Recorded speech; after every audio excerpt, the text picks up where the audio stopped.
ورحمۃ اللہ وبرکاتہ۔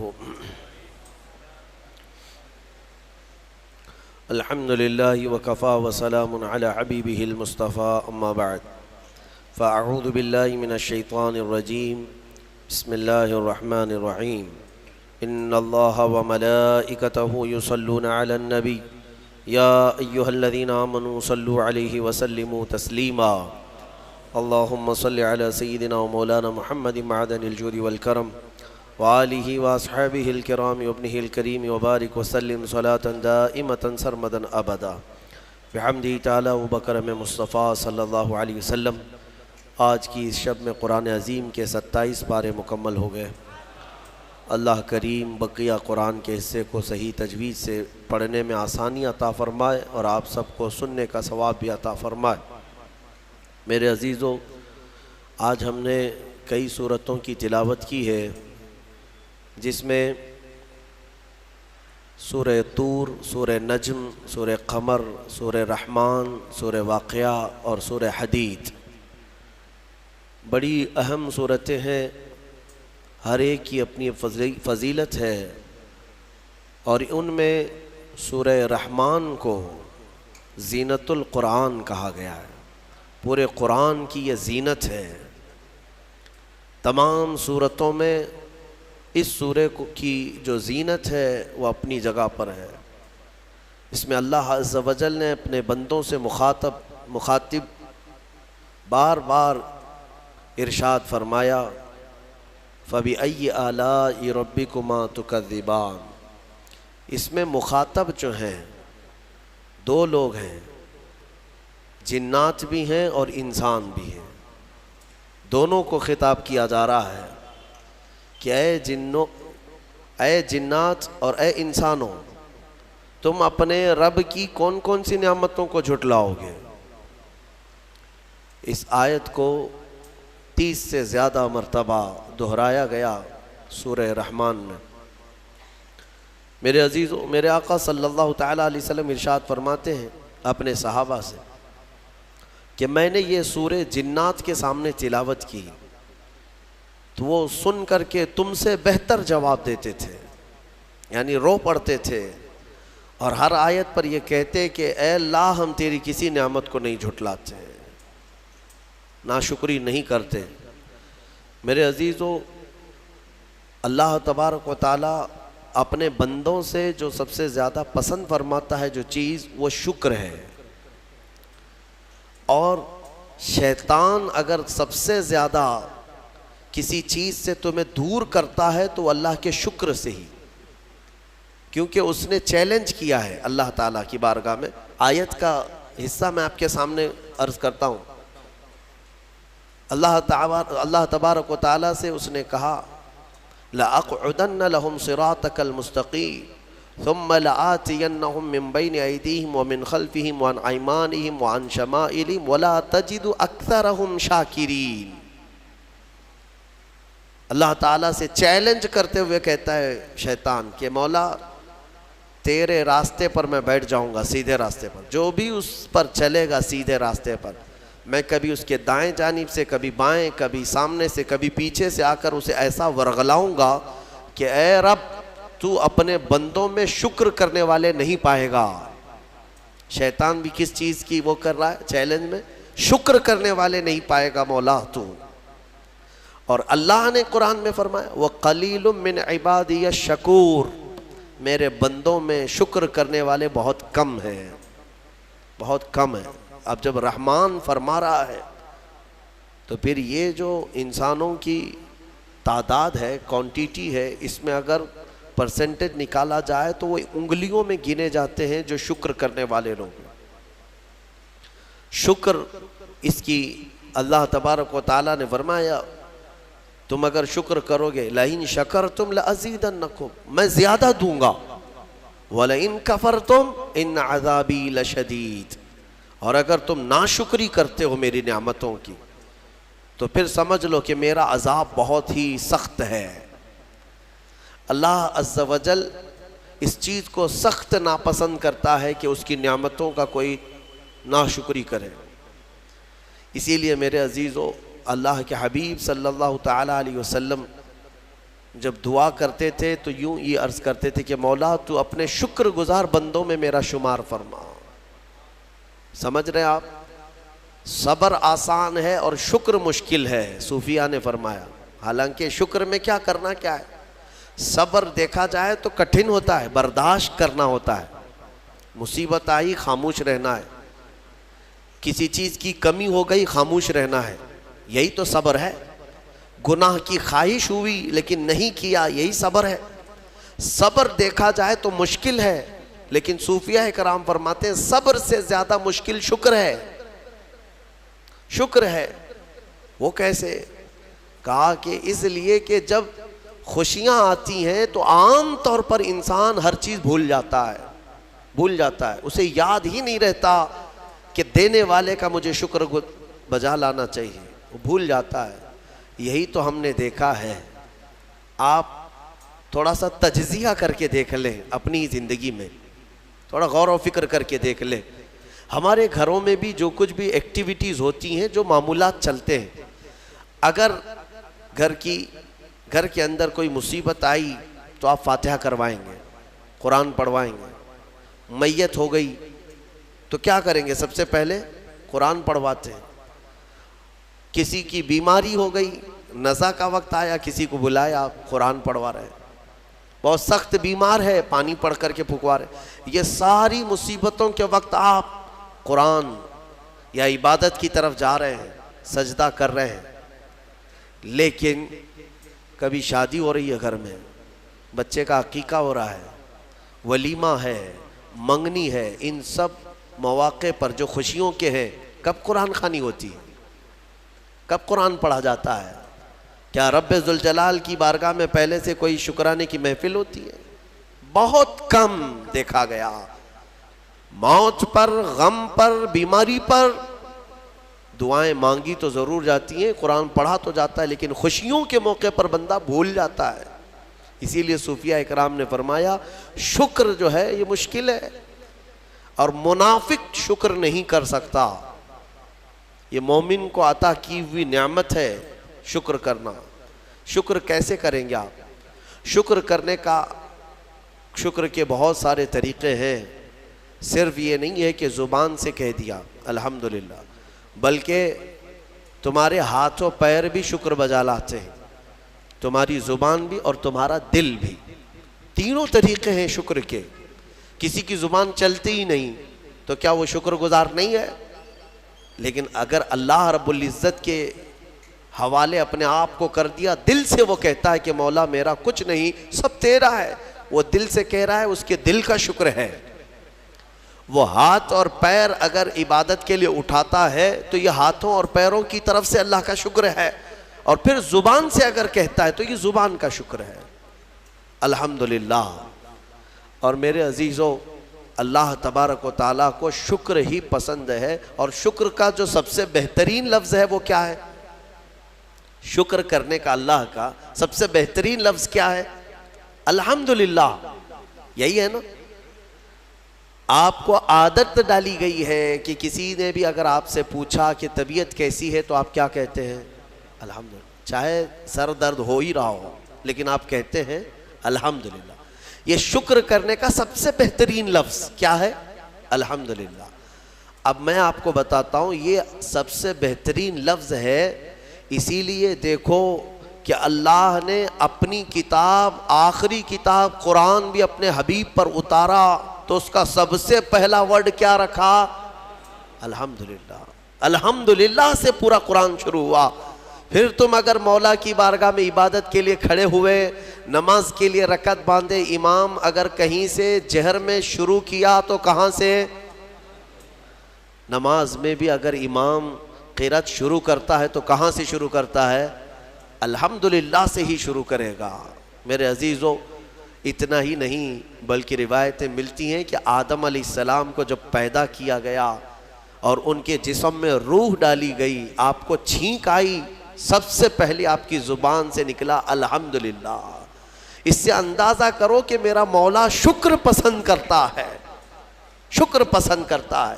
اسی لیے 30 سے زیادہ مرتبہ تم سے پوچھ رہا ہے مولا کون کون سی نعمتوں کو جھٹلاؤ گے؟ تم اللہ رب العزت کے آگے سیرنڈر ہو جاؤ، سپرد ہو جاؤ کہ مولا نہیں، میں تیری کسی نعمت کا انکار نہیں کرتا۔ تمہیں اندازہ بھی نہیں ہے تمہارے پاس نعمتیں کیا کیا مولا نے دیا ہے، تمہیں اندازہ بھی نہیں ہے۔ وَإِن تَعُدُّوا نِعْمَةَ اللَّهِ لَا تُحْصُوهَا، اللہ فرماتا ہے اگر تم گننا چاہو گے اللہ کی نعمتیں ہرگز گن نہیں سکو گے۔ کیسے گنیں گے؟ ایک بزرگ نے لکھا ہے کہ اگر کوئی طے کر لیا، توجہ چاہتا ہوں، شیخ سعدی رحمۃ اللہ علیہ کے حوالے سے یہ بات ملتی ہے، کسی نے طے کر لیا کہ میں اللہ کی ساری نعمتوں کا شکر بجا لاؤں گا، اس نے جو بھی میری نعمتیں دی ہیں سب نعمتوں کا میں شکر بجا لاؤں گا، ٹھیک ہے؟ تمہاری زبان اللہ نے دیا ہے، یہ ایک نعمت ہے، ناک نعمت ہے، کان نعمت ہے، آنکھ نعمت ہے، ہاتھ ہیں، انگلیاں ہیں، پورے جسم میں ایک ایک عضو اللہ کی نعمت ہے، پھر پلس اس کے علاوہ جینے کے لیے جو یہاں پر گھر دیا یہ نعمت ہے، زمین پر چلنے کی طاقت دی یہ نعمت ہے، اور سونے کے لیے ہمیں بستر دیا، پہننے کے لیے کپڑے دیا یہ نعمت ہے، رشتہ دار دیا یہ نعمت ہے، اولاد دیا یہ نعمت ہے، ماں باپ دیا یہ نعمت ہے، اچھے دوست دیا یہ نعمت ہے، اسلام دیا یہ نعمت ہے، ایمان پر رکھا یہ نعمت ہے، اپنے آخری نبی کی امت میں پیدا کیے یہ نعمت ہے۔ یہ ہزاروں نعمتیں ہیں، لیکن اگر تم چلو طے کر لیتے ہو کہ میں اللہ کی ساری نعمتوں کا ایک بعد دیگرے شکر بجا لاؤں گا، اے اللہ تو نے مجھے زبان دی الحمدللہ، تو نے مجھے ناک دی الحمدللہ، سب نعمتوں کا شکر کرنے کا اگر کسی نے ارادہ کر لیا تو شیخ سعدی فرماتے ہیں تو پہلے وہ بیٹھ جائے، اس کو اللہ نے جو سانسیں دی ہیں نا یہ سب سے بڑی نعمت ہے۔ ایک سانس اندر جاتی ہے یہ نعمت، سانس باہر نکلتی ہے یہ نعمت۔ اگر تم نے سانس لے لیا نکلی نہیں باہر تو ختم ہو گئی تمہاری زندگی، اور سانس نکلی اندر لے نہیں پا رہے ہو یہاں پر بھی زندگی ختم۔ سانس لینا ایک نعمت، سانس باہر چھوڑنا یہ ایک نعمت۔ شیخ سعدی فرماتے ہیں اور ہر سانس نہیں ہوتی ہے، پرانی سانس نہیں آئے گی، پھر ہر سانس نہیں ہے، تو ہر سانس کے بدلے ہی تم اگر الحمدللہ کہتے رہ جاؤ گے تو زندگی گزر جائے گی سانسوں کے شکر پر، باقی نعمتیں ویسی ہی رہ جائیں گی، صرف سانسوں کے شکر پر تو زندگی گزر جائے گی۔ میرے عزیزو اندازہ بھی نہیں کر سکتے کہ اللہ نے کون کون سی نعمتوں سے نوازا ہے۔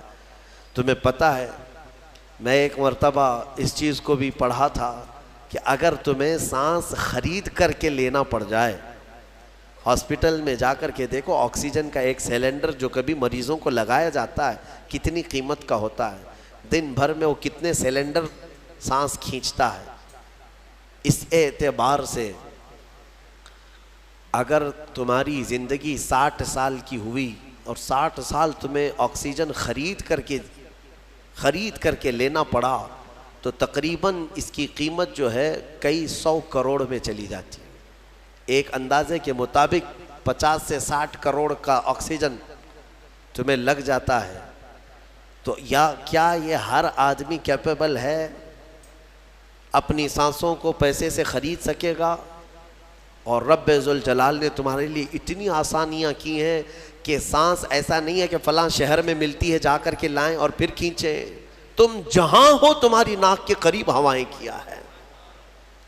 اس رب قدیر نے اتنی بڑی نعمتوں سے تمہیں نوازا، تمہیں اندازہ بھی نہیں ہے، اور اسی لیے رب تعالیٰ فرماتا ہے فَبِأَيِّ آلَاءِ رَبِّكُمَا تُكَذِّبَانِ، تم میری کون کون سی نعمتوں کو جھٹلاؤ گے۔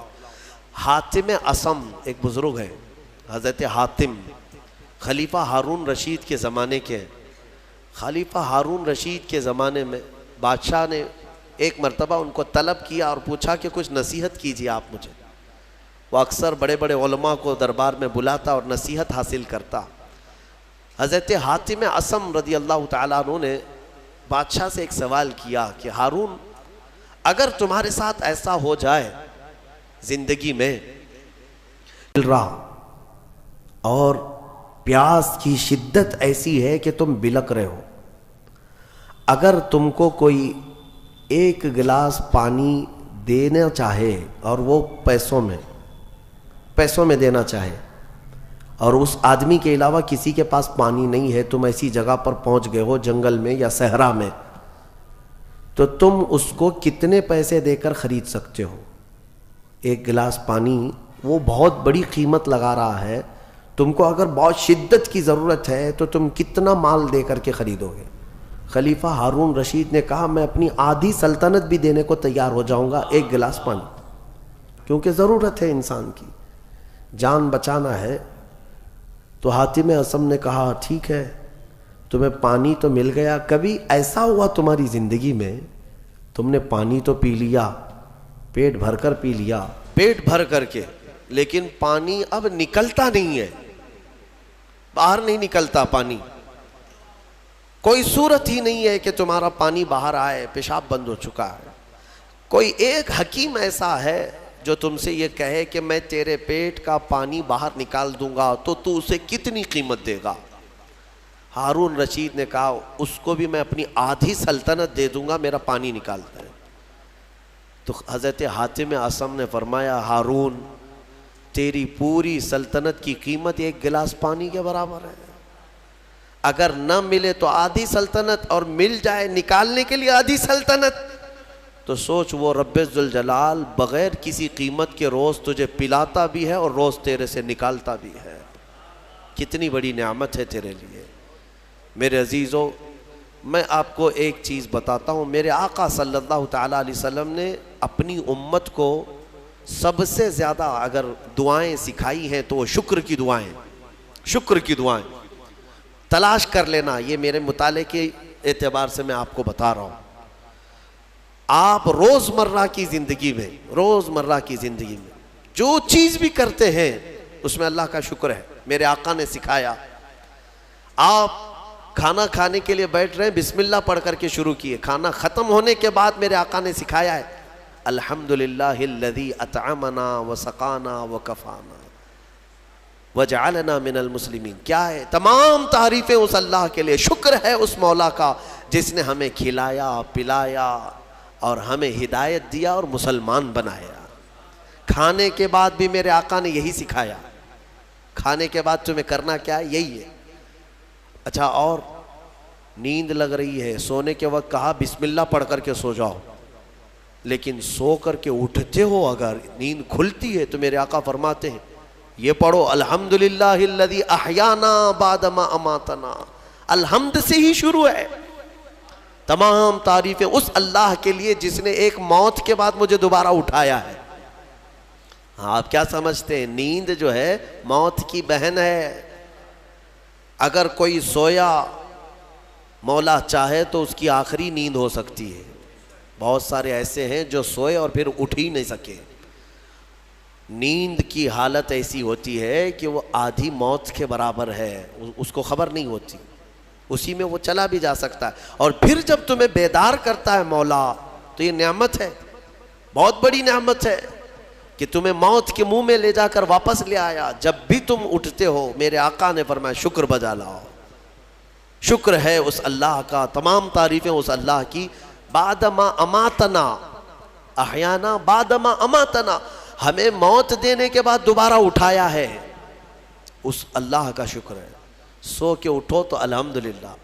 اتنا ہی نہیں میرے عزیزوں، میرے آقا صلی اللہ تعالیٰ علیہ وسلم فرماتے کپڑا اگر پہن لیا تو بھی پڑھو الحمدللہ الذی کسانی ھذا۔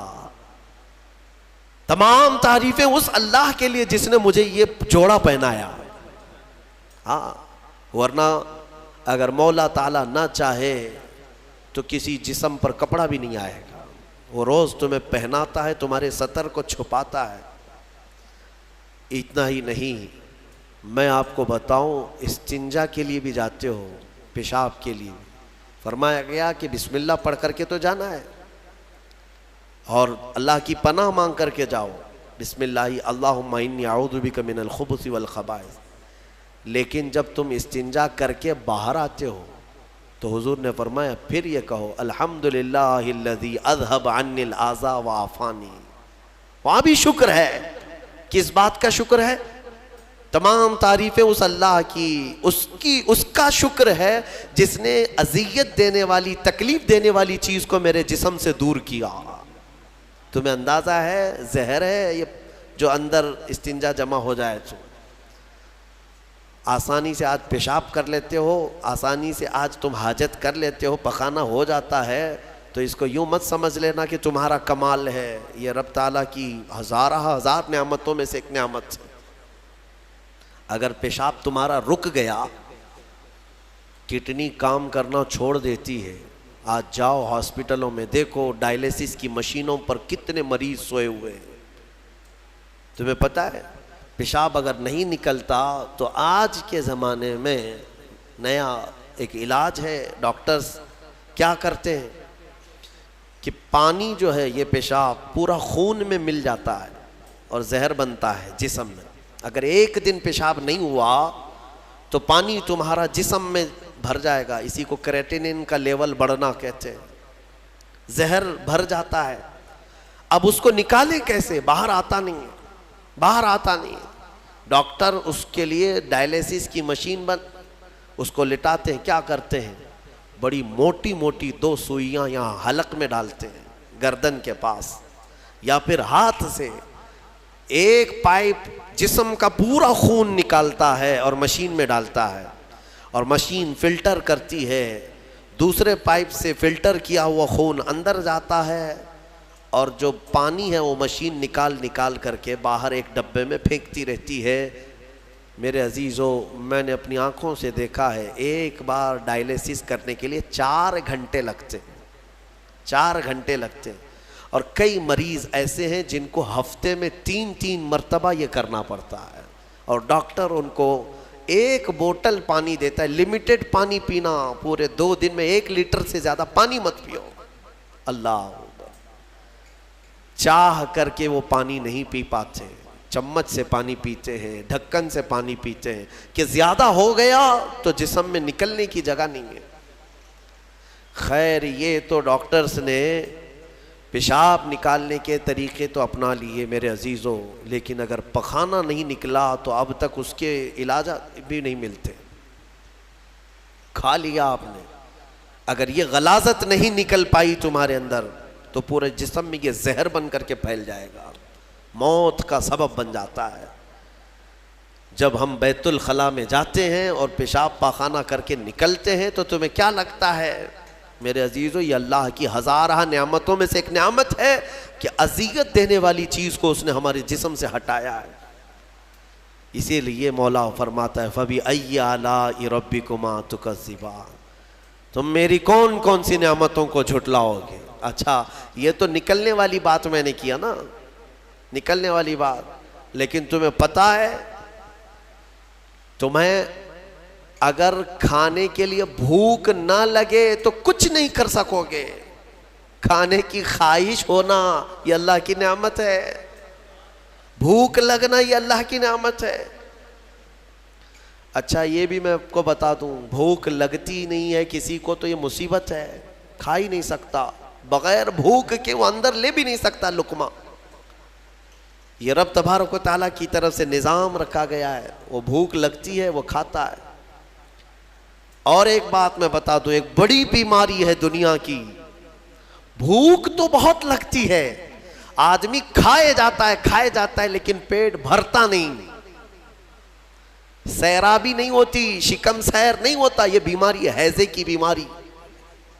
اس بیماری میں حجاج بن یوسف مر گیا، ہاں بڑا گورنر تھا، جانتے ہیں بھوک اتنی لگتی تھی اس کو کہ ایک مرتبہ ایک گائے پوری ذبح کر کے بھون کر کے اس کو کھلائی گئی، پیٹ نہیں بھرا، خواہش ابھی بھی باقی ہے، بھوک ابھی بھی ہے، اور کچھ کھلا دو اور کچھ کھلا دو۔ اس کو پھر انڈے کھلائے گئے، مرغیاں کھلائی گئی، اتنا کھلایا گیا کہ پیٹ پھٹ گیا، پیٹ پھٹ گیا اور زہریلا ہو گیا۔ آپ کو کیا میں بتاؤں، پیٹ 4 لقمے کھانے کے بعد، کسی کو 10 لقمے کھانے کے بعد ایسا لگتا ہے نا پیٹ بھر گیا، الحمدللہ پیٹ بھر گیا ہے۔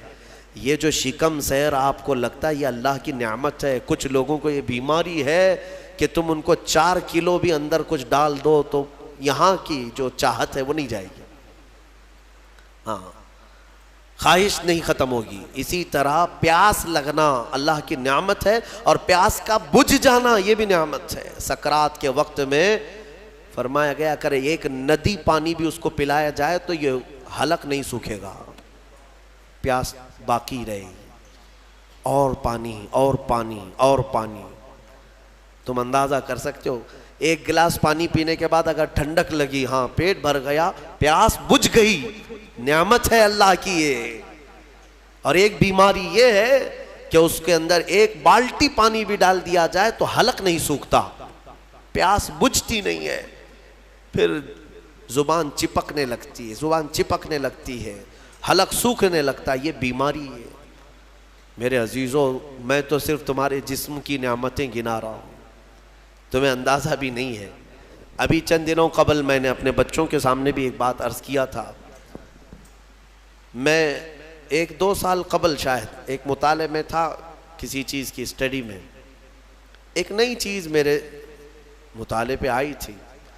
ایک صاحب کئی دنوں سے وہ بیمار رہتے تھے، ان کو ہوتا کیا تھا، چلتے تھے تو اچانک ٹیڑھے ہو جائے اور ایسا لگے کہ دیوار گر رہی ہے، روڈ پہ چلے تو ایسا لگے کہ یہ گاڑی میرے اوپر گرے گی۔ ہاں یہ ایک بیماری ہے۔ آپ زمین پر کھڑے ہوتے ہیں، 2 پیروں سے کھڑے ہوتے ہیں نا، بیلنس کیسے رہتا ہے تمہارا؟ یہ چاہے موٹے ہو تگڑے ہو لیکن سیدھے تو کھڑے رہتے ہو، اور چلتے ہو تو کیا ایک طرف جھک جھک کے چلتے ہو، کبھی ادھر کبھی ادھر نہیں، ہوائیں چاہے جتنی بھی آئیں آپ سیدھے چلتے ہیں۔ یہ کون ہے جو تمہارے بیلنس کو مینٹین کیا ہوا ہے؟ صرف 2 ٹانگوں پر تمہارے پورے وزن کو کس نے قائم رکھا ہے؟ اگر تجربہ کرنا ہے تو مٹی کا ایک پتلا اس طرح سے چلا کر کے دکھاؤ، 2 ٹانگوں پر چلا کر کے دکھاؤ، بیلنس کون رکھے گا؟ ارے پتلے بھی اگر بنا کر کے کھڑا کرتے ہیں کہیں اسٹیچو تو انہیں گاڑ دیتے ہیں، کھڑا نہیں کر پائیں گے۔ اتنا تمہاری ہی وزن کے بارے 80 کلو کا ایک پتلا بناؤ مٹی کا اور اس کو صرف پیروں پہ کھڑا کر کے دکھاؤ، نہیں کھڑا ہوگا، ہوا آئے گی گر جائے گا۔ تمہیں ہوا کیوں نہیں گراتی؟ کون ہے جو تمہیں برقرار رکھا ہوا ہے؟ آپ کو میں بتاؤں تو حیرت ہوگی آپ کہ کون سی چیز مینٹین کرتی ہے، پتہ ہے آپ کو کون سی چیز تمہارے جسم کے اندر؟ نہ تمہارے ہاتھ نہ تمہارے پیر۔ اللہ اکبر، اللہ کی نعمتوں پر قربان جاؤ۔ ایک صاحب انہوں نے مجھ سے ملاقات کی تھی اور اپنی بیماری یہ بتائی تھی کہ ایسا لگتا ہے، تعویذ بھی کرائے، دعا بھی کرائے، وظیفے بھی کروائے، بہت ساری۔ ایک ماہر دانشور تھے، انہوں نے مجھ سے یہ کہا کہ مولانا مسئلہ یہ ہے کہ ہمارے دونوں کانوں کے بیچ میں ایک چھوٹا سا پارا، ایک قطرہ ہوتا ہے پارے کا، لکوڈ پارا دیکھیں آپ، بی پی چیک کرنے کے وقت جو چڑھتا اترتا ہے مشینوں پہ، اس طرح کا ایک ہلکا سا ایک لکوڈ قطرہ ہمارے دونوں کانوں کے برابر بیچوں بیچ ہوتا ہے، اور وہ قطرہ ہے جو پورے بیلنس کو مینٹین کرتا ہے۔ وہ ایک قطرہ ہے، اگر اس قطرے کے اندر ذرا برابر بھی ادھر ادھر ہوا، وہ ایک طرف ہو گیا تو آدمی یوں چلنے لگ جائے گا، اگر وہ اس طرف ہو گیا قطرہ تو پھر آدمی اس طرف جھک جائے گا، اور یہ جلدی ہوتا نہیں ہے۔ وہ اتنا مضبوطی کے ساتھ پورے انسانوں کے جسموں کو سنبھالے رکھتا ہے۔ میرے عزیزوں، پھر میں یہ پوچھتا ہوں فَبِأَيِّ آلَاءِ رَبِّكُمَا تُكَذِّبَانِ، تم اپنے رب کی کون کون سی نعمتوں کو جھٹلاؤ گے؟ اور ایک بات، عجیب چیزیں میں نے دیکھی، کبھی ہم غور نہیں کرتے نا اپنے جسم میں، اور اسی لیے میرا رحمان فرماتا ہے وَفِي أَنفُسِكُمْ أَفَلَا تُبْصِرُونَ، تمہاری ذات میں میری نشانیاں ہیں، تم دیکھتے نہیں؟ اللہ پوچھ رہا ہے، تمہاری اپنی ذات میں میری نشانیاں ہیں۔ محبوب الہی نظام الدین اولیاء رحمۃ اللہ تعالیٰ علیہ نے فرمایا، اللہ تبارک و تعالیٰ تک اگر پہنچنا چاہے بندہ تو صرف اس کی نسیں جو ہے نا، اس کی رگیں، یہی کافی ہیں اس کے لیے۔ ہاں میرے عزیزوں، آج بھی ڈاکٹرز یہ کہتے ہیں کہ تمہارے جسم کے اندر کی نسیں اگر کھول کر کے پھیلا دی جائیں تو 10,000 کلومیٹر تک پھیل جائیں گے، یعنی تقریباً ایک دنیا گھومنے کے برابر۔ اتنی نسیں تمہارے جسم کے اندر ہیں کہ اگر ان کو کھول کر کے پھیلا دیا جائے تو اتنی لمبی کون ہے جو یہ سارا مینٹین کیا ہوا ہے؟ اور ہر نس میں وہ خون کو دوڑاتا ہے اور پھر واپس پہنچاتا ہے دل تک. ایک چیز میں جو کہہ رہا تھا وہ یہ ہے، عجیب سی چیز ہے. ایک صاحب نے فرمایا کہ ایک بیماری ہے کہ یہ ایک صاحب ہیں کہ ان کی آنکھوں کی پلک بند ہی نہیں ہوتی. اس پر تحقیق کی گئی. میرے عزیزو کتنی چھوٹی چیز لگتی ہے.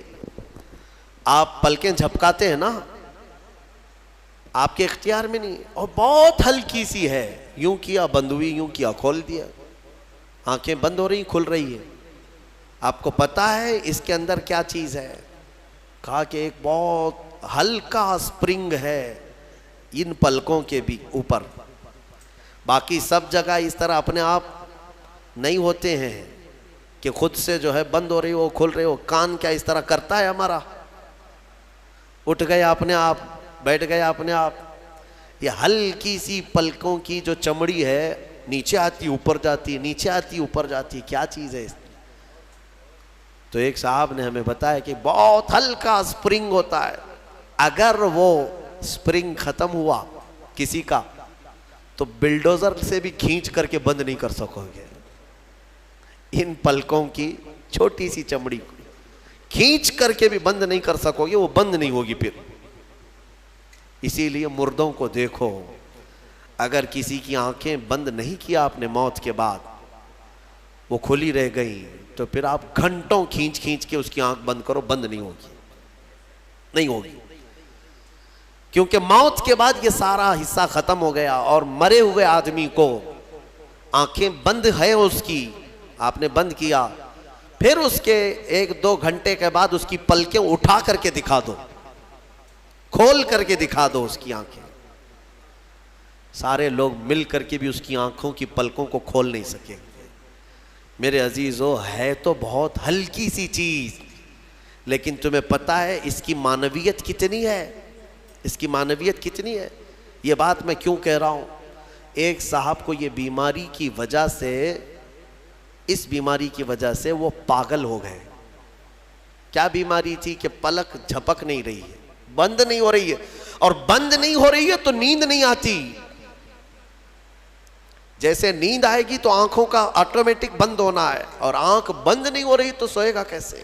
اور نس ہونے کی وجہ سے وہ مینٹلی ختم ہو گیا، پاگل ہو گیا. اور اب تو شاید مر بھی گیا ہوگا. یہ کافی 2-3 سال پہلے کی بات میں ہم اندازہ بھی نہیں کرتے کہ اتنی چھوٹی چھوٹی چیزیں. میرے عزیزو ہمارے بال جو جسم میں ہیں، ایک رواں بھی اس کا بال کا، یہ اللہ کی نعمت ہے. آپ دیکھیں ایک بال بھی نکل گیا تو پھوڑی آ جاتی ہے اس کی قیمت بتانے کے لیے کہ یہ یوں ہی اللہ نے نہیں دیا تم کو، یوں ہی نہیں. ایک خاتون کو میں نے دیکھا تھا، چھوٹی سی لڑکی تھی، وہ اس کے صرف یہ آنکھوں کے اوپر کی بھویں نہیں تھی اور بال کچھ بھی نہیں تھے، جس کی وجہ سے وہ اتنی ڈراؤنی لگتی تھی کہ بچے دیکھ کر کے بھاگ جاتے تھے. صرف یہ آنکھوں کے بال نہیں تھے اور وہ چہرہ چھپائے رہی تھی. بہت بڑی ٹیلنٹڈ بچی، پڑھنے میں لکھنے میں ساری چیزوں میں بہت اچھی، لیکن اس کی وجہ سے وہ چہرہ چھپائی رہتی.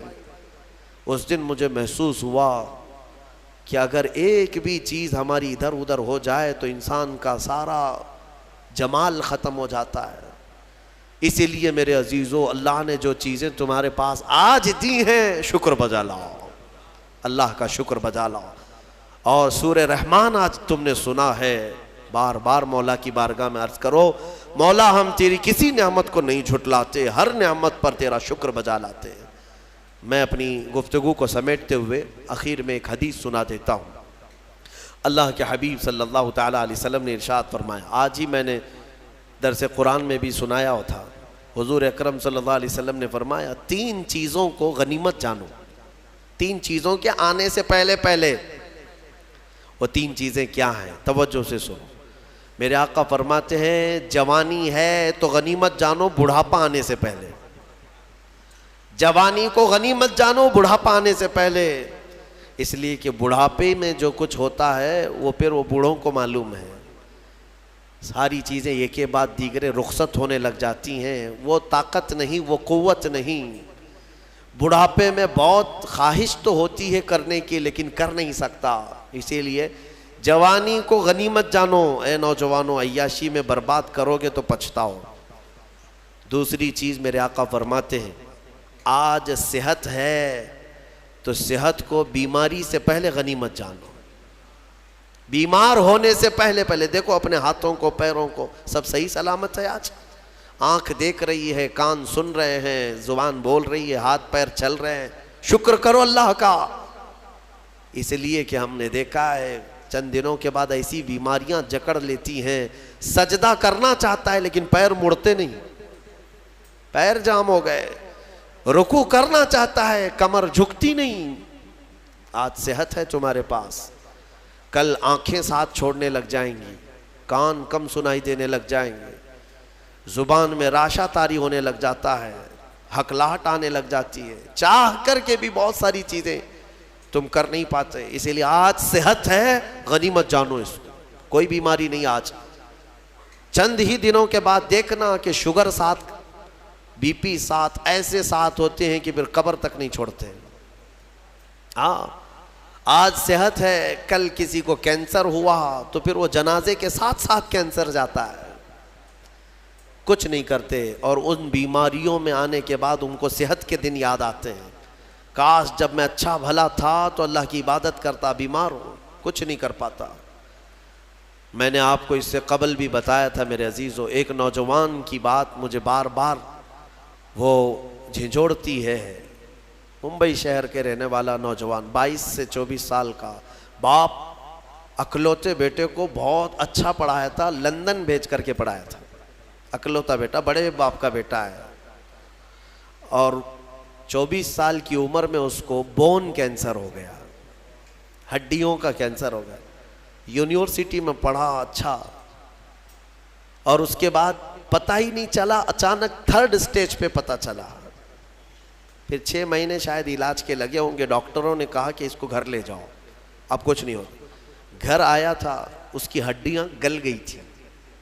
ہاں بون کینسر بڑا ڈینجر ہے، ہڈیاں جو ہے پاؤڈر ہونے لگ جاتی ہیں، اس کو اگر اٹھائیں تو پیٹھ کی ہڈی میں انگلیاں اندر جانے لگ جاتی ہیں، یہ کینسر بہت خطرناک قسم کا ہے۔ اس کے چند دن بچے ہوں گے اپنے گھر پر، علاج وغیرہ سب ختم ہو چکا، اس نے اپنے باپ کو ایک دن حسرت سے بلایا اور کہا ابا میری وہ 10ویں کی 12ویں کی گریجویٹ کی یہ جو مارک شیٹ ہے، سند ہے، جو میں نے میڈل حاصل کی وہ کہاں ہے؟ کہا بیٹا سب سنبھال کے رکھا ہوں۔ کہا میں دیکھنا چاہتا ہوں۔ باپ نے وہ ساری چیزیں الماری سے اس کو دیا کہ یہ سرٹیفکیٹ ہے، یہ تیری سند ہے، یہ مارک شیٹ ہے، یہ ساری چیزیں ہیں۔ وہ نوجوان بستر پر لے کر کے اپنی سرٹیفکیٹ پڑی ہوئی، اس میں ٹاپر بھی رہا ہے، وہ سب چیزیں دیکھ دیکھ کر کے رونے لگا، اور پھر اپنے باپ سے ایک سوال کیا کہ ابا یہ ساری مارک شیٹ اور سند میں کون سی ایسی ہے جو میں منکر نکیر کو بتاؤں تو مجھے چھوڑ دیا جائے، کیونکہ میں جا رہا ہوں اب آخری سفر پر، میں آخری سفر پر جا رہا ہوں، اب تو میرے پاس اتنا وقت بھی نہیں ہے کہ میں کوئی اور چیز حاصل کروں۔ اس کے باپ نے مجھے یہ چیز بتائی تھی، وہ کہتے تھے کہ مولانا آپ بچوں کو بتاؤ، واقعی صحت جب تک تھی تم نے نہ قرآن کی طرف توجہ دیا، نہ میرے رحمان کو راضی کرنے کی کوشش کی۔ صحت آج ہے تو شکر بجا لاؤ اللہ کا، بیماری میں وہ مولا تمہارے ساتھ ہوگا۔ 2 چیزیں میں نے عرض کی ہے، جوانی کو غنیمت جانو بڑھاپا آنے سے پہلے، صحت کو غنیمت جانو بیمار ہونے سے پہلے، اور سب سے بڑی چیز میرے آقا فرماتے ہیں زندگی کو غنیمت جانو موت آنے سے پہلے۔ ہاں ٹھیک ہے، بڑھاپے میں کچھ تو کر سکتے ہو، بیماری میں کچھ تو کر سکتے ہو، مرنے کے بعد کیا کر سکتے ہو؟ تو اس لیے آج زندہ ہیں، اسی کو غنیمت جانو کہ اللہ ابھی تو ملک الموت نہیں آیا، ابھی تمہارے پاس ٹائم باقی ہے، سانسیں چل رہی، وقت باقی، صحت بھی ہے، جوانی بھی ہے، زندگی بھی ہے، تو سب ہے تمہارے پاس۔ پھر اللہ کی ناشکری کرنا میرے عزیزوں یہ سب سے بڑا گناہ ہے۔ اسی لیے میرے آقا صلی اللہ علیہ وسلم نے فرمایا معراج کی رات میں نے جہنم میں سب سے زیادہ عورتوں کو دیکھا۔ حضور سے پوچھا عورتوں نے کہ کس وجہ سے؟ حضور نے وجہ یہی بتائی، ہن یکفرن العشیر، وہ اپنے شوہروں کی ناشکری کرتی ہیں۔ ناشکری کرتی ہیں. کب تو نے میرے ساتھ اچھا کیا, یہ لفظ کہتی ہیں جس کی وجہ سے مولا ان کو جہنم میں پہنچایا. عورت اگر شوہر کی ناشکری کی وجہ سے جہنم میں ہے تو یہ بندے جو سیدھے رحمان کے ناشکرے ہیں وہ کس قدر جہنم میں جلیں گے.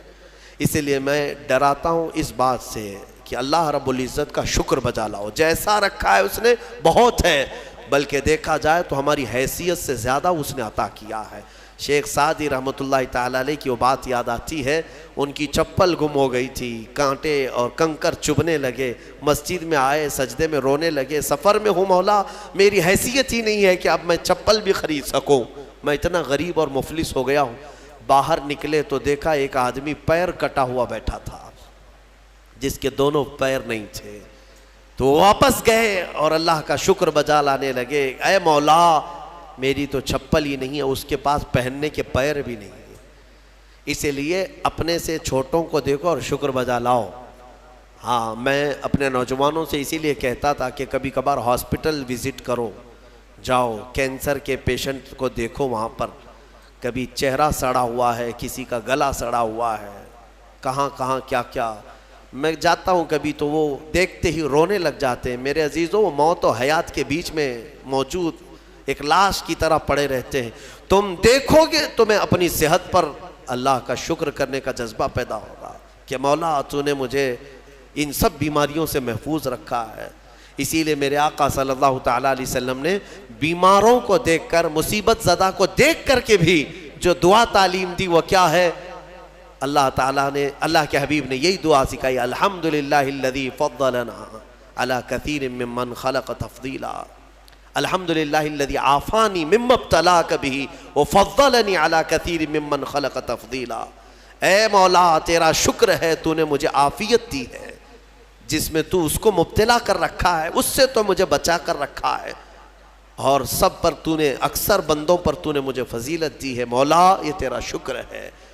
اسی لیے میں کہوں گا فَبِأَيِّ آلَاءِ رَبِّكُمَا تُكَذِّبَانِ, اے انسانوں اور جنات تم اپنے رب کی کون کون سی نعمتوں کو جھٹلاؤ گے؟ اگر جھٹلاؤ گے تو پھر پکڑ ہوگی.